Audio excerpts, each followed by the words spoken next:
Okay, scene. Geez, I don't know. I don't know how to start this. I'm the prime minister of a nation state, and I have some questions that have been asked of me, and some suggestions that have been made of me, um, and some collaboration that some people are wanting to do. And we have a problem that's been presented. I think I need to call my chief of staff. Let me do that now. Ring, ring. Good morning, Madam Prime Minister. Hey, Bryan. It's good to see you. Am I interrupting anything?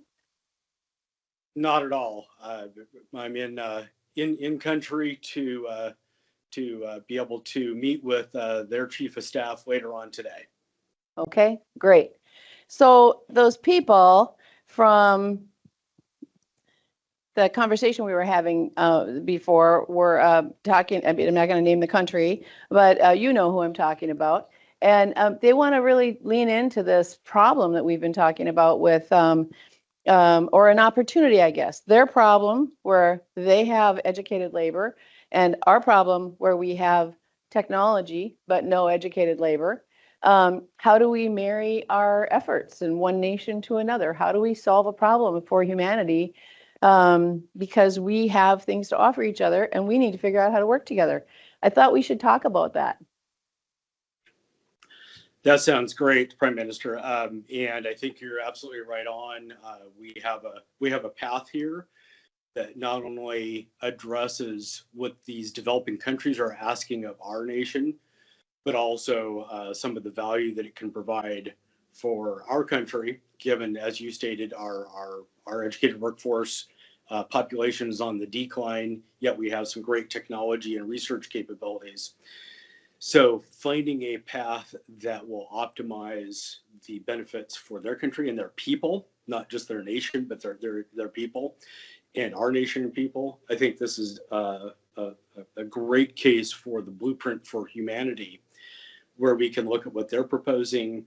We can address the key value streams from the blueprint and tailor those for what will be most applicable for their people and our nation. And then we can map those to capabilities that are required to address this proposal they're making, make an agreement where they provide their workforce and we provide the technology and research. We grow them, they advance us. So look at those capabilities, look at the information and organizational elements that will be required. Again, because this is a blueprint for humanity that we're using and applying to find the optimal solution. That goes all the way from multinational level organizations. They might exist. We may need a new one, new policies to address the set of needs, but it also goes all the way down to the individual level. What does it do for their individual people and families? What does it do for ours? The Blueprint for Humanity allows us to do that. And it's been, because it's been developed by a group of nations and really skilled business architects, we have that in our toolbox to apply, tailor, and help shape and guide the right solution for this proposal. Great. I'm really happy that you're seeing it the way I am, and that even though I don't know deeply how to do all of these things, I do understand that we have a blueprint and an approach and a method for making progress when we're working with people that we know we have commonalities with, and we have a shared interest, but we also know we're very, very different. How can we, Bryan, can you talk a little bit for me to remind me how we deal with stakeholders, risks, how we sort of ferret out some of these things we're really going to have to pay attention to before we get into our first conversations with them? Yeah, absolutely, Prime Minister. So because the blueprint has already been developed and it already provides these view into goals and stakeholders and value and capabilities, all the things that business architects talk about and use in their toolbox, and does that in a way that is focused on the shared values, the common elements for humanity, both at the multinational level all the way down to families and individuals. The blueprint is already there, but the blueprint doesn't tell us what the solution is. The blueprint is there for you and I and members from their nations and team, and to be able to apply it and tailor it and address the right stakeholders, the right policies, the right organizational elements, focus on the value that this proposal is bringing to us, and then help guide what the right solution is. Where now finally, we and other nations aren't just going and doing each of these efforts as one-offs and finding our own way. We're doing it in a way that is guided by tailoring this blueprint and finding optimal solutions for humanity that can continue to build on each other. Great. That's fantastic. Now, tell me this.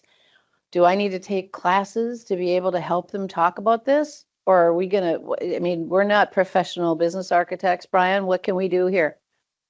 Absolutely, Prime Minister. So, yeah, and as you said, I'm chief of staff, your chief of staff. I'm not a professional either in this area, but with the overview training that you've had as a national leader, and then the training I've had a little bit deeper, it doesn't make me an expert, but in how to apply the blueprint, we have the toolbox there to really get going, be able to tailor what's there and find something that guides the solutions that don't limit our national sovereignty, don't limit the sovereignty of the nations that are coming to us with this proposal, but guides it in a way. And it's been set up to make it fairly easy to use.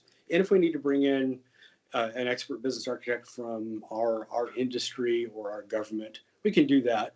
But it's been set up really nicely to really get us going. Okay, great to hear. All right, we're going to get after this, I think, and I'll look for your thoughts and maybe just send me some messaging and some thoughts around how you're thinking about the proposal, and we'll follow from there. Thanks very much, Bryan. I'll let you work. Okay. Scene. Here's what we just did. There's me, Prime Minister of a nation state. We've been asked to sponsor that proposal. I can see the win.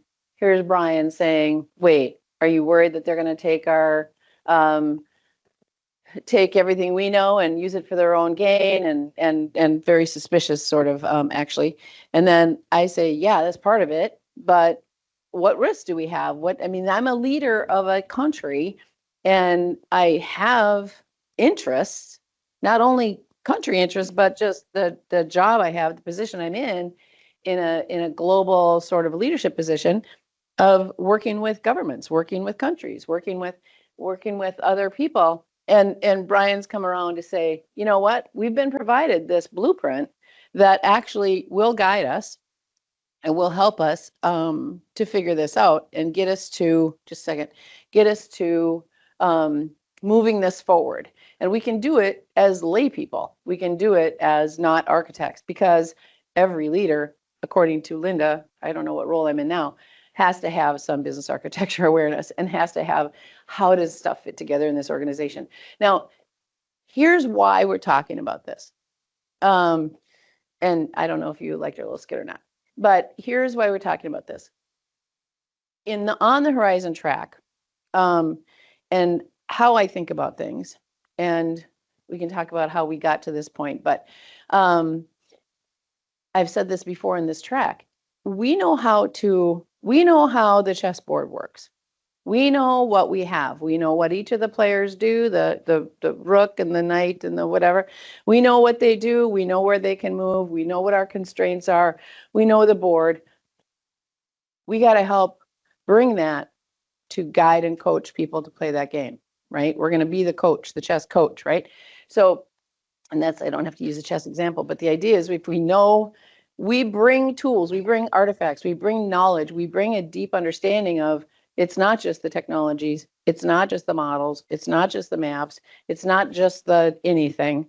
It's, and because then we put it all together through our consultative process we go through, and we know how to do this, and we know how to ask questions. This whole, I mean, I have said many times to you individually, I'm sure, that I'm so delighted that all my friends come together and do these presentations and all this work, because I've had lots of conversations with them leading up to this, to say, I think we want this message to come. What are you working on? What can we bring forward? And the messages have coalesced in a fantastic way. I think you said something about this but the messages, it has been a lot around AI because AI is crushing our psyches and we're trying to figure out how to be successful and help people be successful with that. But it's also the soft skills, and it's also the people skills. And it's also, how do we take the core tools? How do we take our rucksack of tools and the skills we know how to bring and help and drive it, and not necessarily pull every tool out of the rucksack? I've talked about this when I used to do a lot more work with project management. There are 43 project management processes in the PMBOK. Don't you dare ever, under any circumstances, show up with 43 processes. Every project does not need, no project needs all of them. Every project needs 6 of them. And some projects need some number in between. But you got to be smart enough to know what you're going to bring, and you're not going to go in over the top.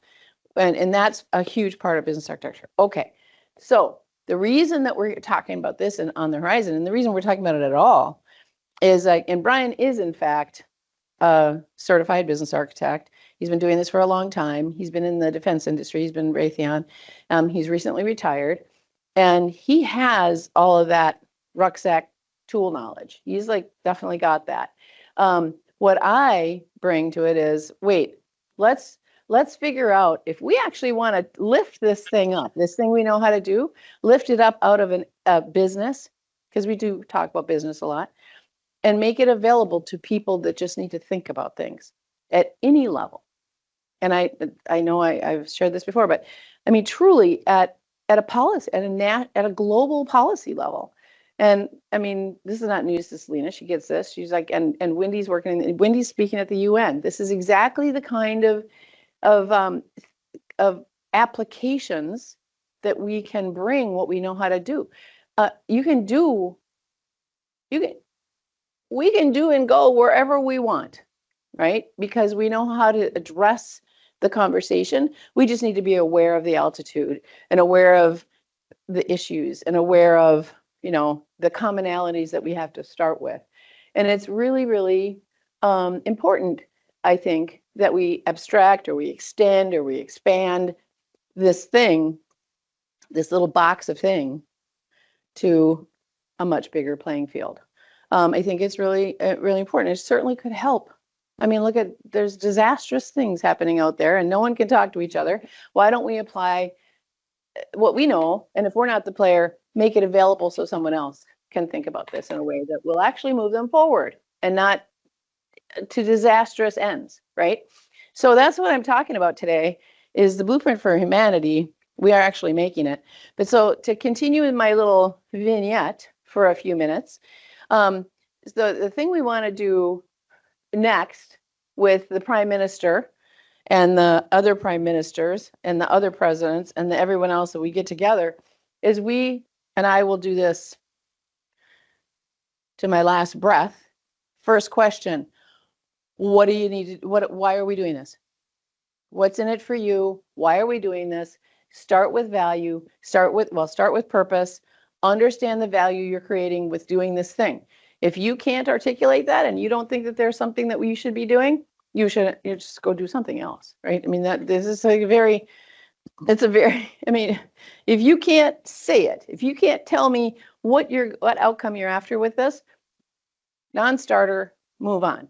So, and then, because we haven't even started talking about the risks that are going to be so overwhelming in this that we can't even ever achieve the why and we decide to give it up. That's later.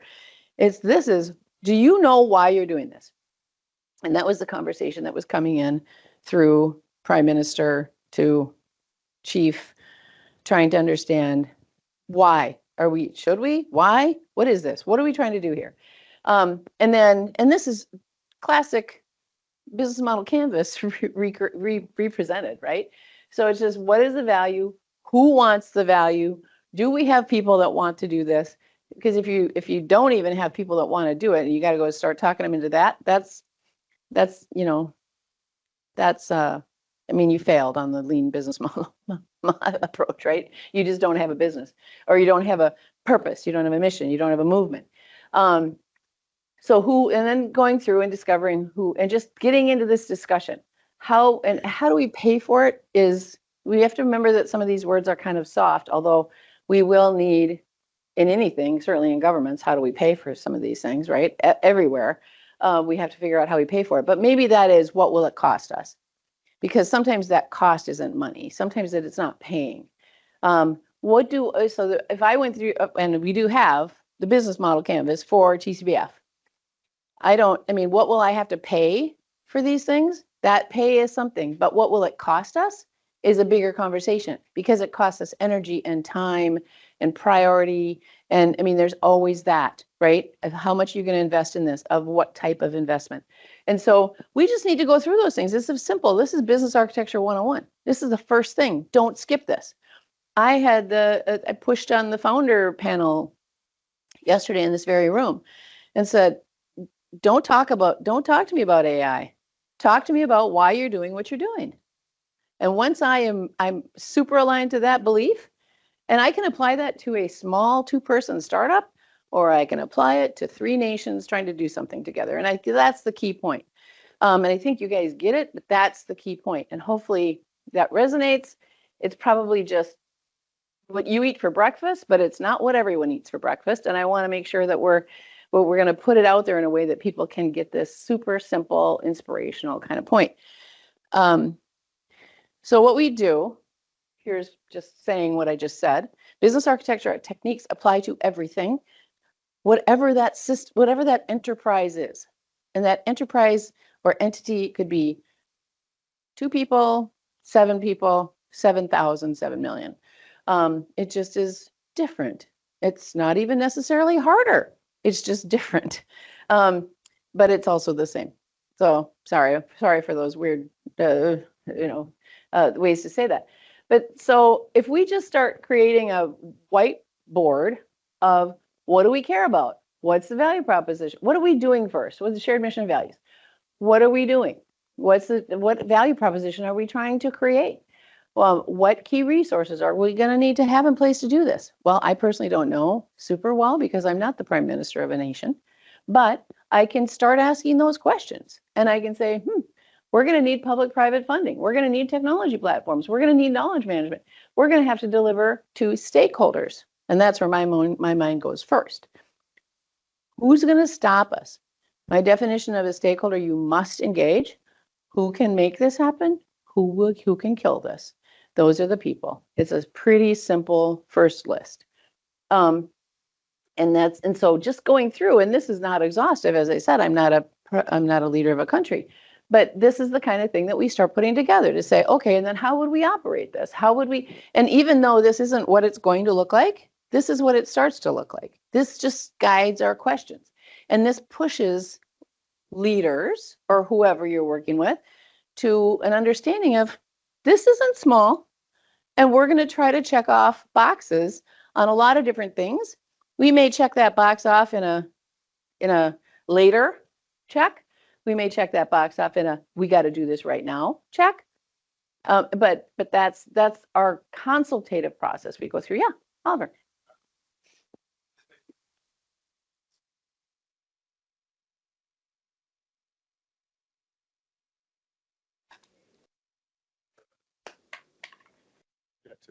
Oh, whoops, sorry. Shall I ask the question? I haven't, but I should. Shall I restate the question for the mic? Yeah. So have you done alignment to UN SDGs?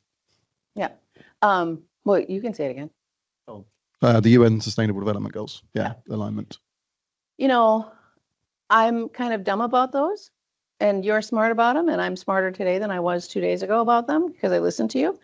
But it is something that we should look at. So there are things like end poverty, gender equality, access to water. We'll see sustainability figured in this, but it just seems to align quite a lot with what you're trying to do. I tried to bring it in and make sure it's tagged without a lot of deep knowledge of it. So it's kind of like me saying I like to listen to birds. I don't know much about birds, but I can't tell one from another necessarily. But but I love them. So I'm clued in, but I'm not knowledgeable. Put it that way. But we should be. Right. Yeah, we should be. And actually, you are. So we know. I'm a big fan of leaning into my partners. So the next thing we might do is mind map this thing. Again, this is me putting stuff together that is just, these are our tools. This is my point about we have tools, the tools of a business architect. What else do we do to sort of ferret out and expose what we should be thinking about? When we talked about architecting for good, we're in these processes of discovery. We're just asking the next question and the next question. And then someone says, well, yeah, but no one really liked the former leader. And former leader and current leader never liked each other. So current leader admitted that she just doesn't do anything that the former leader did. And we go, oh, okay, well, you needed to do all those things in order to make this successful. So let's go back and resolve your whatever you're carrying around with you. Those kind of things don't come out unless you're in discussion and you're using vehicles, tools like this to say, because they will come out in the answer to a question that you didn't think that they would come out for if you've had that experience. And then you go, oh, well, let me write that down real quick. And that is, and then you have a post meeting with your team or your friends that were in that meeting. You say, did you hear that when they said that? And then you start figuring out, does it matter or not? Everything matters to everything contextually, just doesn't matter for us. Doesn't matter enough for us to pay attention and deal with it right now. So this is just another example. This is even Bryan said, I don't know if we need to show this, but we do because it's one of our tools. And it's part of our choices and whatever's consumable, most consumable by the people we're talking to. If this makes sense to them, use it. If something else makes sense to them, a strategy map, whatever makes sense to them, use it.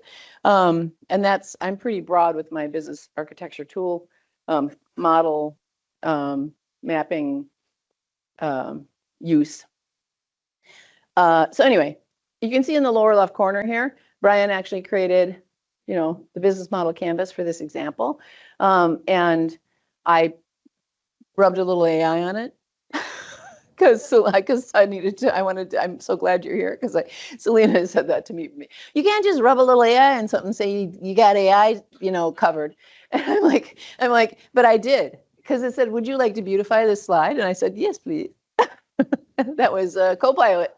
Yeah, so it says the same thing. It's just consultantized, and I didn't have to do it myself, which would have taken some time. So I don't need to tell you about a business model canvas because you all know how to use these. And if you don't, you should. You should go over the weekend, get the book, and learn to do this, because this applies to everything. I wrote a post for LinkedIn a long time ago now, but I don't know how much time I'm going to take on any of this. But I walked into a furniture store in Wayzata because I was early for lunch, and I went into the furniture store, and a guy was sitting there, and everything was on sale. And I said, "What's going on?" And I mean, tell me what the sale. It was just us. So I talked to people, and he was sitting at a card table. It obviously wasn't. It was a garage sale kind of looking thing. So I said, "What's going on?" And he goes, "Well, I'm selling everything and closing the business." And I said, "Well, okay. Well, your sale's not good enough. I'm not going to buy anything today." But I didn't say that part. But I'm like, you aren't really closing the business because you're not serious about it. But and I said, "Well, what's going on? I just can't make it right here in Wayzata, in downtown Wayzata. You should be able to do this." And he said, "Well, people aren't really buying interior design services, like full on hire write a huge check, have an interior designer come and do your house." And so this was all of their stuff, all their staging stuff and whatever. And I said, "Well, right. Have you considered that the market has shifted and there's a lot of DIY Wayfair people out there? I mean, do you have a coaching model where you could just use interior designers for coaches, or virtual, or buy by the drink, or consultation and then, maybe more later? I mean, there's so many things you could be doing rather than closing your doors. Do you want to close your doors?" Literally having this conversation with this guy when he did not expect it. But and I said, "I think you should really look at this idea that you have some designers that work here. You're going to fire them all. You're going to close your doors. Why don't you just change it and see if they're not good at coaching and they can't sustain that kind of a model and they're not going to be successful. Hire some different people, but you don't have to give it up. unless you are actually interested in giving it up. That's a different conversation. And he was just like, what? And then and then I said, I gotta go. I went to my lunch. But the thing is when we're business architects and we think like business architects or architects in general, but business architects specifically, the business model is always in the front of our heads. It's like a Las Vegas neon sign. It's like, wait. So the market has changed. Your purpose hasn't changed, which is to help people have beauty and aesthetics in their homes, but your channels and your relationships have changed, right? You got to go to a different channel for this. You got to put a different revenue model in place. You got to start thinking about this in a new way because your market has shifted. And then keep your full freight design services for those who decide that they really need that, and keep that in the back room, for you to do personally. This is a conversation we have with founders. This is a conversation we have with apparently furniture guys in stores when you're on their lunch, because you just can't not think about it. But anyway, this is a key tool that we use. And this is going to be, of course, in the book sorry. I'll tell you about the book in a minute. In the blueprint. This is the value proposition. Again, Bryan developed this, and you can see, Oliver, there's sustainability there. One of the things that I keep lifting us up to is sustainability. It's massive. It's a massive topic. What we'd like to say there is, have a family and have a nice life. But it's actually much, much bigger than that. And then that would be a sub capability, that whole idea of creating individual family relationships, which build community, which then serve to a sustainability model. So this is a big playing field. So we need to have a big sort of reference. And then, of course, using business architecture to decompose and to understand the capabilities that we'll be looking at when we're talking about all this stuff. And then this is information map. Just, you can see, we're just applying the tools, right? We apply the tools. It's so simple. But there's, again, Bryan created the lower right. I prettied it up. But really, that's something you already know. And then I'm like, I cannot stop talking about, don't forget, you got to figure out these stakeholders, because there are some that can kill you and you need to keep them close. You need to keep them close. I remember I was had a consulting company, and someone just popped in the doorway, one of the consultants. And I said, oh, how are you? And he said, great.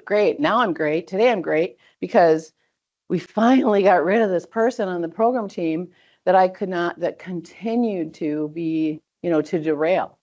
It was such a negative and such a whatever. And I said, here's my phone. You need to call them right now and get that person back on the team. And you need to spend at least 10 hours a week with that person until I say you're done, because you just made the biggest mistake you could make. That is someone who's got power and will take you down. And it's not a leader, but it's going to hurt you. And you do not do that. Yeah. I call this slide that you've got here ecosystem architecture. You call it what? I call it ecosystem architecture. Yeah, absolutely. Yeah, absolutely. I mean, like, some people do extended enterprise architecture, but because for me, it's like most organizations will sit in, the government or business, as enterprises, and then it's how do you think about your wider ecosystem impact? And sometimes you can't architect that. You have to just respond to the ecosystem, right? But yeah, well, yeah, and like, not to cut you off, but you're 100%. And also, so it's not just stakeholders, right? But this is the ecosystem. And this is harkening back to, Ranjit's thing where he was talking about the box, think outside the box. And like I said, at some point since we started, the box is the box. You just got to understand where those lines are. And the lines are around the ecosystem. Sometimes you don't really think outside the ecosystem once you've gone through the process of establishing what you have to care about in this. And then you draw the box. The box isn't pre-existing. The paradigm in your mind that controls and constrains you is, but the box is created. And then once you have that box, yeah, you got to keep an eye on what might be happening out there. Like, like our politics and we're working in a space here that things would change so quickly that we have intentional blinders. There's intentional blinders all over the place here that we aren't supposed to know about or aren't privileged to know about, but they're going to be coming and they're going to be happening. And there's going to be someone who is the worst kind of leader who has a crazy idea and also has the ability to execute.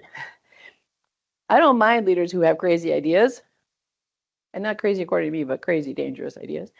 But the ones that can also execute on them, those are the ones we need to be keeping a pocket list on, because those are the ones that are going to make the crazy stuff happen or the dangerous stuff happen. I've worked for plenty of people that have crazy ideas, and I go, I'll worry about it when I can see them actually doing that. But I mean, truly, know your people, right? Know what you need to worry about right now.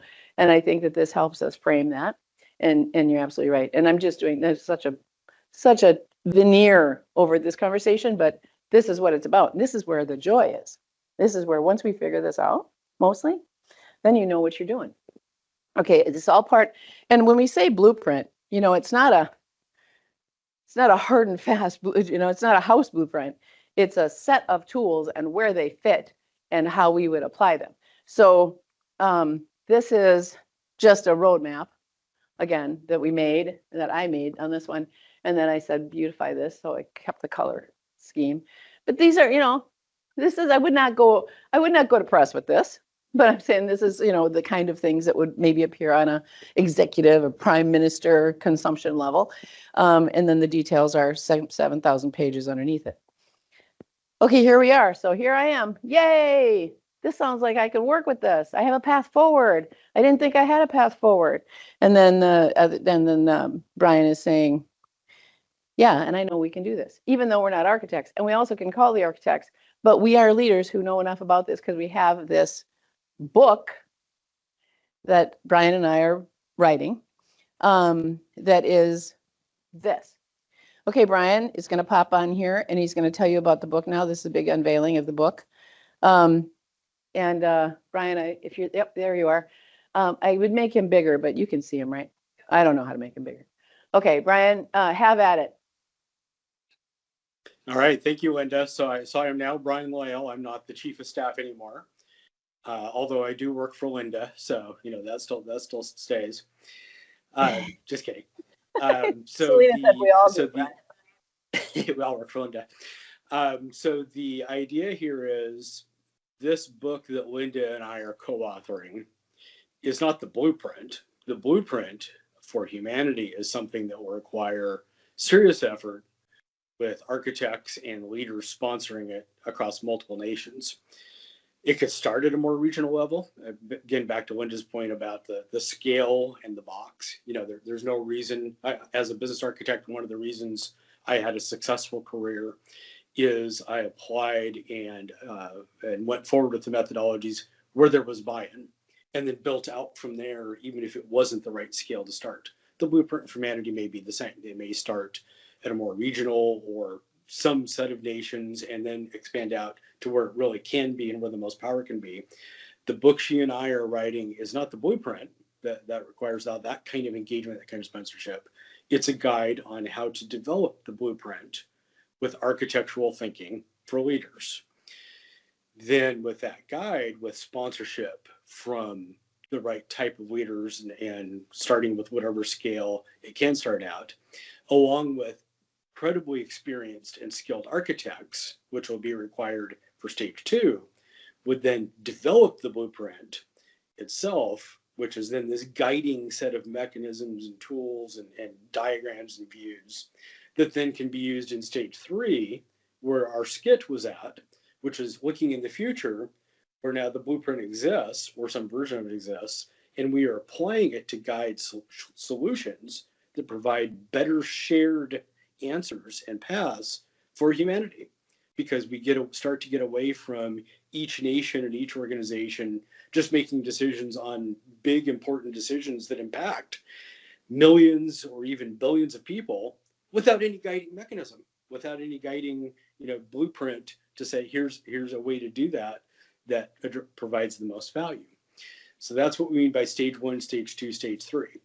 Our book is partly written already. It's in progress, and we'll talk about the publisher here in a moment. I'm the holdup. But the book has a very recognizable flow, very intentional, which is we don't want this book to be complicated. We don't want this book to repeat all of the excellent business architecture body of knowledge and guides and all of the great stuff that's already out there. This book is not to teach people how to be business architects. The people developing the blueprint, other than the sponsoring leaders, need to be expert business architects already with incredible experience to bring to this.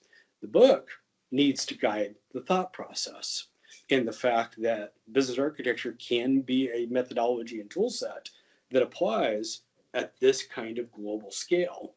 So the flow is intended to be very familiar for business architects, written fairly simple to understand. Again, it's not trying to train people. It's getting across a set of points and simple examples that can resonate with anybody. There's value in having and growing a family. There's value in having and growing a community, and then it builds up to the national and multinational level. But we want to get across those concepts of the goals, as Linda was talking about, with things like the canvas and motivation models, then value streams, how those map to capabilities that are required, organizational elements, information, and so forth. Then we'll present a case study that is in the context of some examples of how to build this blueprint. The rest of the story is to then continue that little skit that Linda and I did. It's in the book. The book starts with a prologue that is in that skit that says, here you're in the future and you're using the blueprint. The chapter 8 finishes out that story that weaves through every one of these chapters with this prime minister and this chief of staff applying it to something that really matters and makes a difference for people. And then we'll talk about next steps. What do leaders need to do to sponsor this? And get going, and then we'll conclude from there. Great. So you can see that the structure is the standard that we all understand. I mean, we anchor to all of it, right? It's actual business architecture science. It's not rocket science. It's not something different or unusual, and people should be able to pick it up. And we talk about global, but it also is, I mean, it's state, it's cities, I keep thinking those kind of organizations that need to come together for community building, for humanity, that serve, in fact, directly to humanity, but aren't necessarily, so it doesn't have to be, nation states. As I said earlier, it can apply to everything. So, we did it. I'm surprised. Surprised myself. But, so that's the thing. It's small. It's the guide to. The next part will be actually creating the how to put in the pieces, the playbook for creating the blueprint but really very philosophical and conceptual, but with tools supporting it, which is how I believe we operate. And so it's a reflection of that. Does anyone have any questions about this? Lauren does. I'll give you a microphone. If you're open to sharing the process that you went through to write your book, I would love to hear about that. Would you like to hear about it right now? Yeah. So if you're open to sharing it, then yeah. I'm open to sharing it. Perfect. Bryan can, I'll start because of my side, and then Bryan will tell you how he did the hard work. So Bryan and I have known each other name recognition, community recognition, because he's been a business architect for a long time in the guild and everything else. So he's been a name I've seen and known, and he's contributed to the guild and the BizBot. So, I play in that world. We didn't know each other until he got into, Wendy, God love her, she's always everywhere. Wendy got in touch, and actually a couple of other people got in touch with me and said, a guy named Bryan is going to reach you because he's working on something and you should be part of it. Bryan and I talked then, and he said the same thing. Everyone I talk to says, I need to be talking to you about this, and it's going to be great if we work together because both of us together is going to be a good outcome. That's literally how it started. When I first met him, he had the core well, he had the scenario drafted, and he also had the core idea and the BizBach application chapters, sort of the straight talk chapters done, or written. And so when I got involved, I started saying, well, let's do stakeholders, let's do motivation models, and so I added some things to it, and I've been pushing him on sort of to my far left thinking, strategy side of thinking. And then we engaged a publisher, and we have that now in motion. And when I said jokingly that it's waiting for me, it is. Now it's just me being done with this and moving forward. But that's the process. Now, Bryan, he went into retirement and created, I think, for the last long time, right? You started writing this thing. Yeah, Linda, I didn't really start pen on paper so much until I retired a little less than a year ago. But the concept came about, and this I think might be part of what Lauren is asking about, back when we were co-authoring the business architecture guides for the open group. Myself and some other authors took BizBach principles and methods, and we updated and applied them to TOGAF. So I was one of those co-authors that updated the version that became TOGAF 10 and all 6 business architecture guides that are part of that ecosystem. When we were finishing those up around 2020, I was in a discussion with Steve Nunn, who's the CEO of the Open Group, you might know. And he asked me the normal question about what's the scope and scale of business architecture. And I gave him some of the standard answers, but partly to Steve's credit, he got me to thinking, why can't the scale of business architecture and all the power it can bring be the largest scale? Why can't it be something that helps all of humanity? I just couldn't start writing the book until I retired. So that's sort of how it started and came about. So that's how it happened. That's probably not how it usually happens, but that's how it happened in this case. And I think it's going to be good. Admittedly, I'm the concept strategy human, not that Bryan's not, but where I live. Bryan is a technician. He's a practitioner of the BizBach. And so the marriage is pretty, hopefully really productive. Thank you. I love this. I'm so excited that you're working on it. I think it's fantastic. Given that we're in such an epistemological crisis, how are you thinking about information for humanity? How are you thinking about architecting that perhaps differently than our old models have seen? When I first came to business architecture, I was like, so is information concepts like the most important part of our models? And everybody's like, no, it's capabilities. And I'm like, but No. AI is changing all of our, how are we going to do information differently? Depends on who you ask, should have been the answer.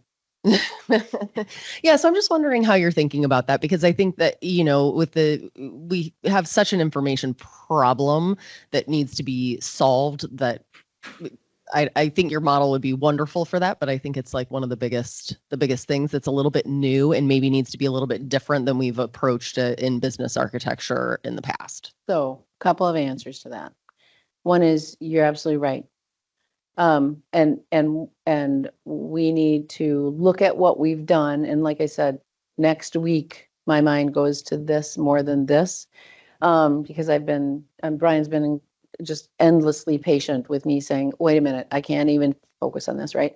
But you're right. There are some things that Bryan and I haven't talked about yet, even through the course of the conversations. Bryan, I'm so sad that you weren't here in person, because the people here and the ideas and the thought leadership that's here is great for what we need to do. But going further, but not too far, because it is a guide to, and we got to keep it we cannot possibly cook the whole dinner in this book, because it'll be, you just can't. I don't need to say why, but hitting enough that the treatment is as deep as it needs to be, at least indicating and audaciously saying, don't forget to go do this in this big way. And I would say the same thing for what Oliver asked. This is a sustainability conversation. And also, honestly, even when even though Brian and I have only been talking about this for a relatively short time, I mean, we got a whole new hellscape we're dealing with out there when it comes to some of the geopolitical issues we have. And so when we're coming around saying blueprint for humanity, first of all, it sounds, I don't know. I mean, that's pretty big. But if we can keep it, we have to, in my opinion, but we got to talk about this. I think we got to keep it tight, but plant every seed we need to plant and set every obligation and accountability we need to set to go do the work. And so that's going to be hard. And then we'd write more books that say, this is the work, but this is the guide. And it's going to be really important to do that, or it won't ever get anywhere, and it will be wrong before it's even written down. So in my opinion, but of course, I always want to talk about things more with you. But that is what we're going to have to do, I think. But I'm excited about it too, I think. Yeah, Brian, do you have anything to answer on that? Sure, I'll add one element, Linda, and that is, I think it's back to what you started already and said it. I don't regard information more important than capabilities, but I do regard all of the value, what are you trying to achieve, the value streams, the capabilities, the information, and the organizational elements, all as equally important. And back to Linda's first point when she started the presentation, why are you doing this? If our guide gets a few leaders at a senior enough level who can go make some things happen and sponsor the development of the real blueprint, thinking, oh my gosh, now that I understand what these weird architects are saying, I can't imagine how we ever made good decisions without having something like this blueprint. Why did we think it was okay to go make solutions, put solutions in place and projects in place and think that it was the best thing for humanity in a general way without the key information concepts, without defining the value and who that value is going to? If we can achieve one thing with this guide, of having a few leaders walk away from an introduction to it, even if it's a presentation and not reading the book itself, and coming away and saying, oh my gosh, I can't believe we weren't doing this already. And we've succeeded about it, right? I mean, that's the thing, is we were trying to trigger that and create this, because it's just so big. I mean, we have to, anyway, we need to figure that out. It's going to be hard. Oliver, you can ask the last thing and then we got to get out of the room, I think. Thank you. We have to tell them. Cool. Thanks for telling me the program. Go ahead. No. I would absolutely love to be, at the very least, a reviewer, if not a contributor to this. It aligns so much to things I've done over the last 2-3 years. There's like slides and concepts and aspirations for Architect Tomorrow, because the whole kind of core thing of Architect Tomorrow isn't just to talk about tech architecture, it's to talk about how we use architecture to move sustainability objectives forward. So Selena and I talking probably till cows come home this weekend about some of this stuff. But yeah, so there's the offer there, and I would love to try and find out later. Absolutely. And Bryan is, to be honest, I mean, or candid. I think I'm usually honest and also probably always candid. Bryan's like, I know how to do this. Here's the information map. Here's the capability map. Here's the thing. And I'm like, yeah, but let's not make it about that. Let's make it about sustainability. And so I'm the one doing that. And so Bryan needs to, we need to make sure we're all served in this. But we know how to use the tools and we want to apply them. And it's a tool guide, right? And there is an education mission we have here that to fulfill the belief that Bryan just stated and that I have, that every architect, every leader of any kind, every actually human, but every leader of any kind has to understand architectural approaches to thinking, contextual approaches to thinking, has to understand how to ferret out, what do I need to think about before I make this decision? So that's what, if nothing else, it prompts and triggers that, then and then makes them go and investigate 7 other things that are referenced in the appendix, then we've absolutely achieved something here. Yeah. And if I recognize the accent from earlier, something that might make you happy before we get a chance to talk is we're already right up in the introduction, I believe, are referencing some United Nations policies and things like that. As an example, we intend for this eventually to be broader than the United Nations even, but as a starting point, it'd be wonderful. And we already referenced some of the charter, and goals of the United Nations as one of the examples. Yeah, I think it needs to be. It's not just look at your team. It's let's think about this and how it applies for actual, just in the broadest possible application. Okay, so now you know that thing's coming out. I think we're going to get some contribution to it. We will make it, obviously it will be coming through this community because I'm working on it. But I'm excited about it. I want it to be good. Also, we'll try to hold the lid on the boiling pot of not making it too much, because that's where I think we have the danger to go. I have 2 more questions. Oh, 2 more questions. The title of the book, and then the second question is, Bryan, will you join us for a book launch at a future summit? I think is He the will. other. He Good. happens to be on In a family person. vacation of We would Florida. love that. I tried to get him here, Yeah, but I know. he lives in Arizona, so I don't know. We'll make sure he gets here for That would be some awesome. future stuff. The name of the book is Blueprint for Humanity. Yeah, but the first one, or it's a guide to the Blueprint for Humanity. I mean, we have to figure that out because it's not. I mean, it's a 3-part series, so we can keep it tight and coming. Small gifts instead of waiting for one large launch. Thank you, Bryan. Did that go okay for you? Yeah, absolutely. And we can, and I think if Linda's okay with it, we can absolutely share a link to the introduction, our current draft introduction. As long as people realize it's draft and even the introduction can change, you can see the current cover and the introduction chapter of the book. Yeah, and we have that link right here, and it's literally going to be the globe. I mean, we're going to go with a stock photo of the globe. So that's it, Bryan. Back to your vacation. Thank you so much for joining this way and doing the skit. And we're done. We can go. Thank you.